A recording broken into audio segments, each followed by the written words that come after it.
बिस्मिल्लाहिर्रहमानिर्रहीम। Dear students, ये हमारा सेकंड लेक्चर है क्लास 10 केमिस्ट्री का, जिसमें सबसे पहले हम बात ये डिस्कस करेंगे कि जब भी आपको कोई रिवर्सिबल रिएक्शन दिया जाता है तो हम उसको फॉरवर्ड और रिवर्स रिएक्शन में डिवाइड कर सकते हैं। जैसा कि हम एक एग्जांपल देखते हैं, आपके पास रिएक्शन है नाइट्रोजन प्लस हाइड्रोजन, रिवर्सिबल का साइन, और अमोनिया, 2 मोल्स अमोनिया के। इस रिएक्शन को अगर कहा जाता है कि आप इसको फॉरवर्ड और रिवर्स के अंदर ब्रेक कर सकें, तो इसके लिए ज़रूरी ये है कि हम सबसे पहले इसको फॉरवर्ड रिएक्शन किस फॉर्म में लिखना चाहते हैं। तो फॉरवर्ड रिएक्शन में हमें इसके रिएक्टेंट्स जो हैं उनके पहले लिखना पड़ेगा और एरो सिंगल करना पड़ेगा, प्रोडक्ट बाद में लिखना पड़ेगा। और फिर अगर हम इसको रिवर्स रिएक्शन की फॉर्म में लिखें तो रिवर्स रिएक्शन की फॉर्म में प्रोडक्ट पहले आ जाएगा 2NH3 और एरो सिंगल हो जाएगा और रिएक्टेंट्स बाद में आ जाएंगे। ठीक हो गया। तो बात यह है कि हम एक रिवर्सिबल रिएक्शन को फॉरवर्ड और रिवर्स रिएक्शन में डिवाइड कर सकते हैं। फ़र्क ये है कि इसमें सिंगल एरो होता है और जब हम इसको फॉरवर्ड और रिवर्स रिएक्शन में लिखेंगे तो एरो सिंगल हो जाता है। और फॉरवर्ड रिएक्शन जब हम लिखेंगे तो रिएक्टेंट्स पहले आ जाएंगे, प्रोडक्ट बाद में आएगा। और रिवर्स रिएक्शन जब हम लिखेंगे तो प्रोडक्ट पहले आ जाएगा, रिएक्टेंट्स बाद में आ जाएंगे। तो इस तरह करके हम एक रिवर्सिबल रिएक्शन को फॉरवर्ड और रिवर्स रिएक्शन में डिवाइड कर सकते हैं। एक तो ये टॉपिक है, और इसी को हम अगर एक और एग्जांपल के साथ शो करें तो वो एग्जांपल आपकी पेज नंबर 9 पे बुक में दी हुई है। वो एग्जांपल क्या है, 2NO प्लस O2। ये साइन आपने रिवर्सिबल का करना है। बुक में सिंगल एरो है, आपने डबल एरो कर लेना है, करेक्शन कर लेनी है। 2NO2 ये आपके पास एक केमिकल इक्वेशन है और ये रिवर्सिबल रिएक्शन है। और इस रिवर्सिबल रिएक्शन को हम फॉरवर्ड और रिवर्स रिएक्शन में डिवाइड करके लिखना चाहें तो लिख सकते हैं। सबसे पहले आपने क्या करना है, आप फॉरवर्ड रिएक्शन की हेडिंग डाल दें और रिएक्टेंट्स पहले लिख लें, 2NO प्लस O2, एरो को सिंगल कर दें, प्रोडक्ट बाद में लिखें। ठीक हो गया। फिर अगर आप इसको रिवर्स रिएक्शन की फॉर्म में लिखना चाहते हैं तो रिवर्स रिएक्शन की हेडिंग डाल दें और रिवर्स रिएक्शन की हेडिंग डाल के प्रोडक्ट पहले लिख दें। अब आपने प्रोडक्ट पहले लिखना है, ठीक है, एरो सिंगल करना है, रिएक्टेंट्स बाद में लिखने हैं, 2NO प्लस O2। तो इस तरह क्या किया हमने कि एक रिवर्सिबल रिएक्शन को, डबल एरो वाले को, 2 सिंगल एरोज में कन्वर्ट कर दिया। एक सिंगल एरो जो है वो रिएक्टेंट से प्रोडक्ट की तरफ जाके वो फॉरवर्ड रिएक्शन को रिप्रेजेंट कर रहा है, और दूसरा रिएक्शन जो है वो प्रोडक्ट से रिएक्टेंट की तरफ जाके रिवर्स रिएक्शन को, यानी कि आप कह सकते हैं कि रिप्रेजेंट कर रहा है। ठीक है। तो एक फर्स्ट टॉपिक तो हमारा इसके मुतालिक है। शॉर्ट क्वेश्चन में अक्सर ये क्वेश्चन बन सकता है कि आपको रिवर्सिबल रिएक्शन दिया जाए और कहा जाए कि आप इसको फॉरवर्ड और रिवर्स रिएक्शन के अंदर शो करके दिखाएं। ठीक हो गया। जो हमारा सेकंड टॉपिक है मेन, वो एक लॉ है और लॉ का टाइटल है law of mass action. Law of mass action जो है, ये 2 साइंटिस्ट हैं जिन्होंने इस लॉ को प्रेजेंट किया 1864 में। 1864 ईयर था इस लॉ को प्रेजेंट करने का। और 2 साइंटिस्ट थे, एक का नाम था गुल्डबर्ग और एक का नाम था वेज। गुल्डबर्ग और वेज ने 1864 में लॉ ऑफ मास एक्शन जो है वो प्रेजेंट किया। मल्टीपल चॉइस की फॉर्म में ईयर पूछा जा सकता है, साइंटिस्ट के नाम पूछे जा सकते हैं लॉ ऑफ मास एक्शन के। तो ये छोटी छोटी चीज़ें आपने अपने जहन में रखनी है, इनको यानी आपने छोड़ना नहीं है। अच्छा, अब इस लॉ की क्या है, एक स्टेटमेंट है। हर लॉ की स्टेटमेंट होती है, इस लॉ की भी एक स्टेटमेंट है। इस लॉ की स्टेटमेंट के बेसिकली 2 पार्ट्स हैं। अगर इस लॉ की स्टेटमेंट को मैं लिखता हूँ तो वो स्टेटमेंट इस तरह से है कि the rate at which a substance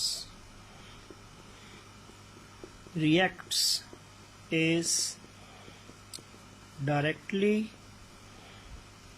proportional to its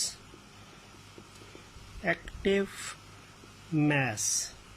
ये स्टेटमेंट का फर्स्ट पार्ट है। फिर लिखा है and the rate at which the reaction proceeds is directly proportional to the product of active masses of reactants। यानी इस statement के दो पार्ट्स हैं। मैं स्टेटमेंट के अगर फर्स्ट पार्ट की बात करूं तो फर्स्ट पार्ट आपको ये बताता है कि कोई भी सब्सटेंस जो रिएक्ट करता है उसका जो रेट है, स्पीड ऑफ रिएक्शन है किसी भी सब्सटेंस के रिएक्ट करने की, वो उसके एक्टिव मास के डायरेक्टली प्रोपोर्शनल है। यानी एक्टिव मास अगर ज़्यादा है तो रेट ऑफ सब्सटेंस रिएक्ट जो है वो ज़्यादा होगा, और अगर आपके पास एक्टिव मास उस सब्सटेंस जो रिएक्ट कर रहा है उसका कम है तो उसका रेट ऑफ रिएक्शन भी स्लो होगा। एक्टिव मास बेसिकली क्या चीज़ है? एक्टिव मास वो मिकदार होती है उस सब्सटेंस की जो किसी भी रिएक्शन में इस्तेमाल होती है, जो किसी भी रिएक्शन में, जिसका आप कह सकते हैं कि किसी भी सब्सटेंस का किसी भी रिएक्शन के अंदर इस्तेमाल होने वाली जो मिकदार होती है, टेकिंग प्लेस जो हो रही होती है उस रिएक्टेंट के अंदर, जो उसकी मिकदार इस्तेमाल होती है उसको हम एक्टिव मास बोलते हैं। ठीक है, जैसे मैं कह सकता हूँ कि आपके पास एक रिएक्शन में लिखता हूँ कि लेट्स सपोज के H2 plus O2 reversible 2H2O, और यहाँ पे मैंने 2 लगा दिया बैलेंस करने के लिए। तो आप देखें इसमें क्या है, जो हाइड्रोजन है, हाइड्रोजन के 2 मोल्स हैं जो इस रिएक्शन में इस्तेमाल हो रहे हैं, और ऑक्सीजन का 1 मोल है जो रिएक्शन में इस्तेमाल हो रहा है, और जो आपके पास प्रोडक्ट बन रहा है उसके 2 मोल्स हैं जो यहाँ पे प्रोड्यूस हो रहे हैं। तो यानी अब इस रिएक्शन को चलाने के लिए हाइड्रोजन के 2 मोल चाहिए, ऑक्सीजन का 1 मोल चाहिए। अब ये जो मिकदार हाइड्रोजन की इस्तेमाल हो रही है इस रिएक्शन में वो हाइड्रोजन का एक्टिव मास है, और ऑक्सीजन मॉलिक्यूल का 1 मोल जो है वो ऑक्सीजन मॉलिक्यूल का एक्टिव मास है। यानी ये मिकदार जो आपके पास हाइड्रोजन और ऑक्सीजन मॉलिक्यूल्स की गिवन है ये इनके एक्टिव मासेज है रिस्पेक्टिवली।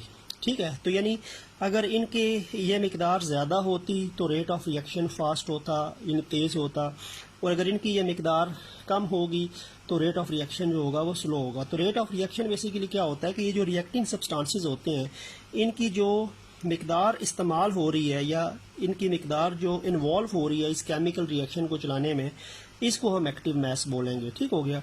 तो पहली बात तो ये है कि रिएक्टिंग सब्सटेंसेस के जो एक्टिव मासेस होते हैं, मिकदार होती है, वो डायरेक्टली प्रोपोर्शनल होती है इनके रेट ऑफ रिएक्शंस पे। ठीक हो गया। सेकंड चीज़ क्या होती है कि जो पार्ट है कि जब ये रिएक्शन चलेगा, जब रिएक्शन प्रोसीड होगा तो वो किस पे डिपेंड करता है, वो बेसिकली ये जो रिएक्टेंट्स होते हैं ये आपके पास फॉरवर्ड रिएक्शन के रिएक्टेंट्स ये हैं, और रिवर्स रिएक्शन का रिएक्टेंट ये होगा। प्रोडक्ट जो है वो रिवर्स रिएक्शन के टाइम रिएक्टेंट बन जाएगा। तो जो फॉरवर्ड रिएक्शन के रिएक्टेंट्स हैं या रिवर्स रिएक्शन के जो रिएक्टेंट्स हैं इनके जो एक्टिव मासेस होते हैं वो इनके जो रिएक्टिंग सब्सटेंसेस होते हैं इनके एक्टिव मासेस के प्रोडक्ट का डायरेक्टली प्रोपोर्शनल होता है। प्रोडक्ट का मतलब होता है मल्टीप्लाई। जैसे अगर मैं रेट ऑफ फॉरवर्ड रिएक्शन की बात करूं तो रेट ऑफ फॉरवर्ड रिएक्शन में हाइड्रोजन का एक्टिव मास और ऑक्सीजन का एक्टिव मास जो होता है इसका जो प्रोडक्ट होगा वो रेट ऑफ रिएक्शन जो होगा उसके डायरेक्टली प्रोपोर्शनल होगा। ठीक है। और अगर मैं रिवर्स रिएक्शन की बात करूं तो ये जो आपके पास वाटर है इसका जो एक्टिव मास है, और अगर कोई दूसरा प्रोडक्ट होता तो साथ उस दोनों के एक्टिव मासेस का जो प्रोडक्ट होता वो जो रिवर्स रिएक्शन है उसकी एक्टिव मास के डायरेक्टली प्रोपोर्शनल जो है वो होता। ठीक हो गया। तो ये तो आपके पास एक एक्टिव मास का कॉन्सेप्ट था कि एक्टिव मास क्या होता है। एक्टिव मास वो मिकदार होती है जो केमिकल रिएक्शन में किसी भी रिएक्टेंट की इस्तेमाल होती है, इन्वॉल्व होती है। ठीक है। जो नहीं इन्वॉल्व होती वो एक्टिव मास नहीं है, जो इन्वॉल्व होगी वो एक्टिव मास कहलाएगी उस सब्सटेंस की किसी भी रिएक्शन के अंदर। ठीक है।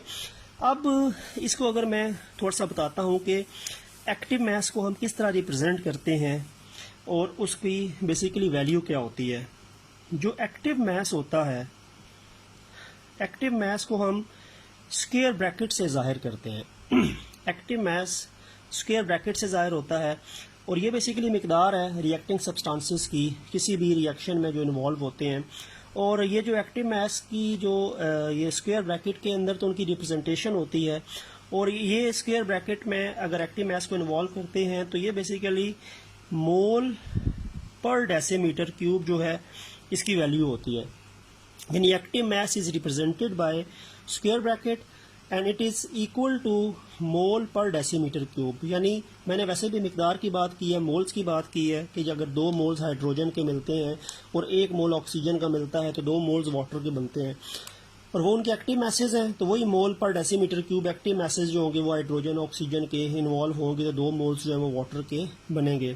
तो एक्टिव मास को हम स्क्वायर ब्रैकेट से रिप्रेजेंट करते हैं, और एक्टिव मास की जो बेसिकली एक यूनिट होती है वो मोल पर डेसीमीटर क्यूब जो है वो उससे उसको रिप्रेजेंट आप कह सकते हैं किया जा सकता है। ठीक हो गया। अच्छा, अब हम ऐसा करते हैं कि हम एक जनरल रिएक्शन लेते हैं, एक हाइपोथेटिकल जनरल रिएक्शन लेके हम लॉ ऑफ मास एक्शन को प्रूव करते हैं। एक रिएक्शन हमने लिया जी A + B double arrow C + D। अब क्या है देखें, इसमें A और B रिएक्टेंट्स हैं, C और D प्रोडक्ट्स हैं। Capital A and B reactants के लिए है और कैपिटल C और D प्रोडक्ट्स के लिए है। ठीक है, और ये जो स्मॉल a है ना वो इस A के मोल्स हैं, स्मॉल b इस B के मोल्स हैं, स्मॉल c इस C के मोल्स हैं, और स्मॉल d इस कैपिटल D जो आपके पास प्रोडक्ट है इसके मोल्स हैं। तो capital A B C D जो है ना ये तो रिएक्टेंट्स एंड प्रोडक्ट्स हैं रिस्पेक्टिवली, और small A B C D जो हैं वो इन रिएक्टेंट्स और प्रोडक्ट्स के जो मोल्स हैं उनकी रिप्रेजेंटेशन है। यानी ये वो मिकदार है A की, स्मॉल a कैपिटल A की मिकदार है जो इस रिएक्शन में इन्वॉल्व हो रही है, और स्मॉल b कैपिटल B की मिकदार है जो इस रिएक्शन में इस्तेमाल हो रही है। वही जो एक्टिव मास इसको हम बोलते हैं। ठीक है, जो मोल per decimetre cube square brackets की फॉर्म में शो होता है। और ये जब मिलेंगे तो एक प्रोडक्ट बनेगा C, और उसकी जो मिकदार होगी वो यानी मोल्स होंगे वो स्मॉल c होगा, और कैपिटल D एक दूसरा प्रोडक्ट बनेगा और इसके जो मोल्स फॉर्मेशन होती है वो स्मॉल d है। अब हम इसको लॉ ऑफ मास एक्शन के जो स्टेटमेंट है अगर हम उसके मुताबिक इसको लिखना चाहें तो सबसे पहले मैं ये लिख सकता हूँ रेट ऑफ फॉरवर्ड रिएक्शन। पहले मैं रेट ऑफ फॉरवर्ड रिएक्शन लिखूंगा। अच्छा, फॉरवर्ड रिएक्शन क्या होता है? जो रिएक्टेंट से प्रोडक्ट की तरफ होता है। तो rate of forward reaction directly proportional होगा ए और बी के एक्टिव मैसेस के प्रोडक्ट के। ए का एक्टिव मैस और बी का एक्टिव मैस इसको स्क्वायर ब्रैकेट से शो किया, और इसका प्रोडक्ट इसके प्रोडक्ट के डायरेक्टली प्रोपोर्शनल होता है। और ये जो मोल्स होते हैं ना, ठीक है, ये इनकी पावर बन जाती हैं। मोल्स जो हैं वो इन रिएक्टिंग सब्सटेंसेस की पावर बन जाती हैं, और इनके जो एक्टिव मैसेज होते हैं उनका प्रोडक्ट जो होता है वो इनके रेट ऑफ रिएक्शन के डायरेक्टली प्रोपोर्शनल होता है। तो रेट ऑफ फॉरवर्ड रिएक्शन ए और बी के एक्टिव मैसेज के प्रोडक्ट के डायरेक्टली प्रोपोर्शनल है, एंड देयर मोल्स जो स्मॉल ए बी हैं वो इनकी पावर्स बन जाएंगी। ठीक है। अच्छा, अब अगर मैं क्या करूँ कि मैं अगर प्रोपोर्शनल के साइन को हटाता हूँ तो मुझे कोई ना कोई कांस्टेंट लगाना पड़ेगा। तो यहाँ पे जो मैं कांस्टेंट लगाऊंगा उसको मैं के एफ कहूँगा। के एफ जो है ये rate constant for forward reaction है। आगे उसी तरह मैं इसको ए और बी वैसे ही लिख दूंगा।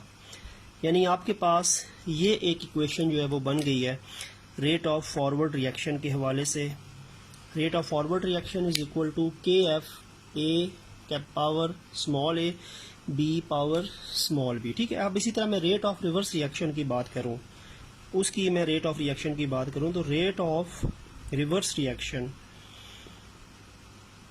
रेट ऑफ रिवर्स रिएक्शन, क्योंकि जब रिएक्शन रिवर्स आएगा तो वो सी और डी के एक्टिव मास के प्रोडक्ट के डायरेक्टली प्रोपोर्शनल है ना। तो अब मैं लिखूंगा सी मोल्स पावर बन जाएंगी एंड डी इसका मोल इसकी पावर बन गया। रेट ऑफ फॉरवर्ड रिएक्शन ए और बी के एक्टिव मास के प्रोडक्ट के डायरेक्टली प्रोपोर्शनल है, इसीलिए ए और बी की बात की है। और रेट ऑफ रिवर्स रिएक्शन जो है वो सी और डी के एक्टिव मैसेज की प्रोडक्ट के डायरेक्टली प्रोपोर्शनल है। तो मैंने रेट ऑफ रिवर्स रिएक्शन में मैंने सी और डी की बात की है, क्योंकि जब रिएक्शन रिवर्स आएगा तो सी और डी की इन्वॉल्वमेंट है, जब रिएक्शन फॉरवर्ड जाएगा तो ए और बी की इन्वॉल्वमेंट है। ठीक है। इसी तरह यहाँ पे मैं वही बात लिखता हूँ कि मैं कांस्टेंट प्रोपोर्शनल के साइन को इज इक्वल टू से रिप्लेस करके कांस्टेंट लिखना चाहूँ तो रेट ऑफ जो रिवर्स रिएक्शन बनेगा उसमें अगर इज इक्वल टू करूँ तो मुझे कांस्टेंट के आर लिखना पड़ेगा। के आर जो होता है वो rate constant for reverse reaction होता है, और ये सी और डी के वैसे ही आ जाएगा। तो ये आपके पास दूसरी इक्वेशन बन गई है रेट ऑफ फॉरवर्ड रिएक्शन की इक्वेशन आपके पास ऊपर बन गई है कि रेट ऑफ फॉरवर्ड रिएक्शन बराबर होता है K F A into B, moles इनकी पावर बन जाएंगी, और रेट ऑफ रिवर्स रिएक्शन जो है वो के आर सी और डी के एक्टिव मास के प्रोडक्ट के डायरेक्टली प्रोपोर्शनल, और इनकी पावर्स जो मोल्स हैं वो पावर बन जाएंगी। तो ये आपके पास दो इक्वेशंस आ गई हैं, ठीक है। अब इन इक्वेशंस को जब रिएक्शन, क्योंकि रिएक्शन इक्विलिब्रियम में भी तो आता है ना, क्योंकि ये रिवर्सिबल रिएक्शन है। अब जब रिएक्शन आपके पास इक्विलिब्रियम पे आएगा तो फिर क्या होगा, हमने लिखना है यहाँ पे कि जब आपके पास इक्विलिब्रियम स्टेट या इक्विलिब्रियम स्टेज जब आएगी, तो इक्विलिब्रियम स्टेज में देखें क्या होता है। इक्विलिब्रियम स्टेज में होता है rate of forward reaction is equal to rate of reverse reaction, यानी इक्विलिब्रियम स्टेट जब आती है तो फॉरवर्ड और रिवर्स रिएक्शन का जो रेट होता है वो इक्वल हो जाता है। कल भी हमने बात की थी, जो डायनामिक इक्विलिब्रियम की एक आप कह सकते हैं कि बात होती है, केमिकल इक्विलिब्रियम है। अब रेट ऑफ फॉरवर्ड रिएक्शन किसके बराबर था, वो बराबर था के एफ ए और बी के एक्टिव मास का प्रोडक्ट और मोल्स इनकी पावर्स थी, ठीक है। और रेट ऑफ रिवर्स रिएक्शन क्या था, के आर सी और डी के एक्टिव मासेस का प्रोडक्ट और इनके मोल्स इनकी पावर बन जाएंगे, ठीक है। एक आपके पास यानी ये इक्वेशन आ गई। रेट ऑफ फॉरवर्ड रिएक्शन ये था, इसके इक्वल था, रेट ऑफ रिवर्स रिएक्शन इसके इक्वल था। इक्विलिब्रियम स्टेज पे क्योंकि ये दोनों बराबर हो जाते हैं तो हमने रेट ऑफ फॉरवर्ड और rate of reverse reaction is equal to करके दोनों की वैल्यूज पुट कर दी हैं। उसके बाद मैं क्या काम करता हूँ कि मैं कॉन्स्टेंट्स को एक ही जगह पे रखता हूँ और कंसनट्रेशंस को यानी एक्टिव मासेस को दूसरी जगह पे ले जाता हूँ। के एफ यहाँ पे पहले मौजूद है, के आर यहाँ पे मल्टीप्लाई आ रहा है, यहाँ पे आके डिवाइड हो जाएगा। वहाँ पे देखें सी और डी पहले मौजूद है, यहाँ से ए और बी मल्टीप्लाई हो रहा था, इधर आके डिवाइड हो जाएगा, यानी आपके पास ये बन गया।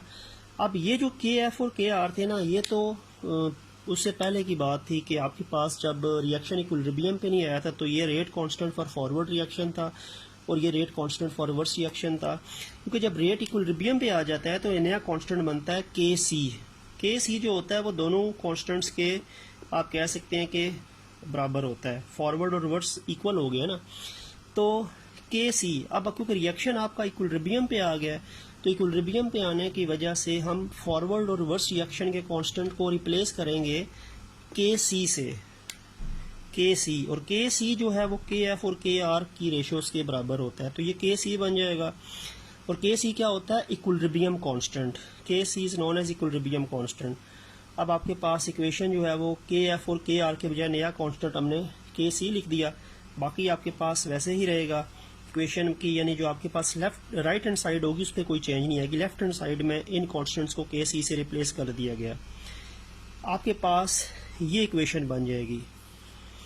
के C is equal to C into D divided by A into B, और इनकी पावर्स जो मोल्स हैं वो पावर बन गई है।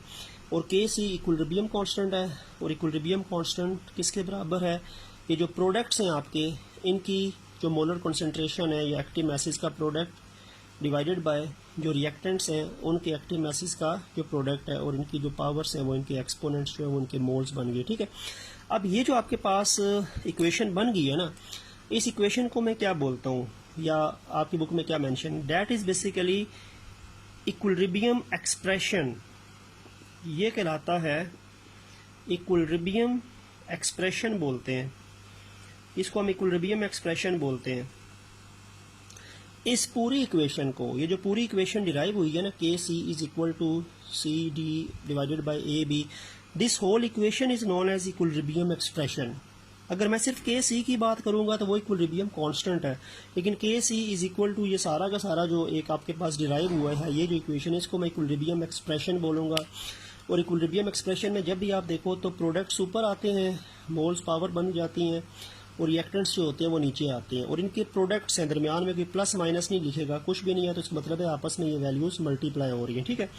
यहाँ पे एक डेफिनेशन बन सकती है इक्विलिब्रियम कांस्टेंट की, क्योंकि ये तो पूरा इक्विलिब्रियम एक्सप्रेशन है ना, this whole is equilibrium expression. लेकिन अगर मैं सिर्फ इक्विलिब्रियम कांस्टेंट की बात करूं, ये जो आपके पास है तो ये किसके बराबर है? देखें इक्विलिब्रियम कांस्टेंट जो है ये बराबर है आपके पास सी और डी जो प्रोडक्ट्स थे, प्रोडक्ट्स की जो मोलर कॉन्सेंट्रेशंस थी उनके प्रोडक्ट के बराबर डिवाइडेड बाय जो रिएक्टेंट्स थे ए और बी जो है वो रिएक्टेंट्स हैं, तो प्रोडक्ट की मोलर कॉन्सेंट्रेशन का प्रोडक्ट डिवाइडेड बाय रिएक्टेंट्स की मोलर कॉन्सेंट्रेशन का प्रोडक्ट रेज टू की पावर देयर एक्सपोनेंट्स जो मोल्स थे वो इनकी एक्सपोनेंट्स बन जाती हैं। तो ये आपके पास डेफिनेशन बन जाएगी इक्विलिब्रियम कांस्टेंट की। तो इक्विलिब्रियम कांस्टेंट की डेफिनेशन जो है वो बुक में मेंशन है कि it is the ratio of the product of the concentration of product. ये रेशो है किसकी? प्रोडक्ट की जो मोलर कॉन्सेंट्रेशंस हैं उनके प्रोडक्ट की divided by product of the molar concentration of reactants. ठीक हो गया। रेस टू की पावर द कॉफिशेंट्स, और इनकी जो कॉफिशेंट्स थे जो शुरू में मोल्स थे उनको बैलेंस्ड केमिकल इक्वेशन के हिसाब से हमने इनकी पावर्स बना ली। तो ये आपके पास इक्विलिब्रियम कांस्टेंट की भी डेफिनेशन बन जाएगी और ये सारी इक्वेशन जो है वो इक्विलिब्रियम एक्सप्रेशन कहलाता है। तो ये आपके पास एक फाइनल स्टेज थी कि आपके पास इक्विलिब्रियम एक्सप्रेशन जो है वो डिराइव हो जाता है। तो जब इक्विलिब्रियम एक्सप्रेशन डिराइव होगा तो रिएक्टेंट्स हमेशा डिनोमिनेटर में होंगे और आपके पास जो प्रोडक्ट होता है वो न्यूमरेटर में होता है। प्रोडक्ट न्यूमरेटर है, रिएक्टेंट्स डिनोमिनेटर है, और ये आपके पास प्रोडक्ट्स की जो मोल्स होंगे वो उनकी पावर्स बन जाएंगी, रिएक्टेंट्स के जो मोल्स होंगे वो इनकी पावर्स बन जाएंगे। ठीक है। तो इस तरह करके हमारे पास ये जो लॉ है ये इसकी फाइनल शेप जो है वो इस फॉर्म में आ जाती है और ये जो पूरी इक्वेशन है इसको हम इक्विलिब्रियम एक्सप्रेशन कहते हैं। तो ये हमारा आज का टॉपिक था about law of mass action, और उससे पहले एक रिवर्सिबल रिएक्शन को हम फॉरवर्ड और रिवर्स में किस तरह डिवाइड कर सकते हैं। तो इंशाल्लाह उम्मीद है कि आपको ये आज का लेक्चर जो है वो समझ आ गया होगा। कोई इतनी मुश्किल बात इसमें नहीं थी, कोशिश मैंने की है कि इसको आसान लफ्ज़ों में समझाऊँ। कल इंशाल्लाह हम इसी लेक्चर के जो नेक्स्ट टॉपिक्स हैं उनके साथ आपके सामने नई वीडियो के साथ हाजिर होंगे। तब तक इंशाल्लाह उम्मीद है कि कोई इसमें मज़ीद कोई डिफ़िकल्टी नहीं होगी इस टॉपिक में। तो कल तक इंशाल्लाह आपसे मज़ीद यानी नई वीडियो में आपसे मुलाकात होगी। तब तक अल्लाह हाफिज़।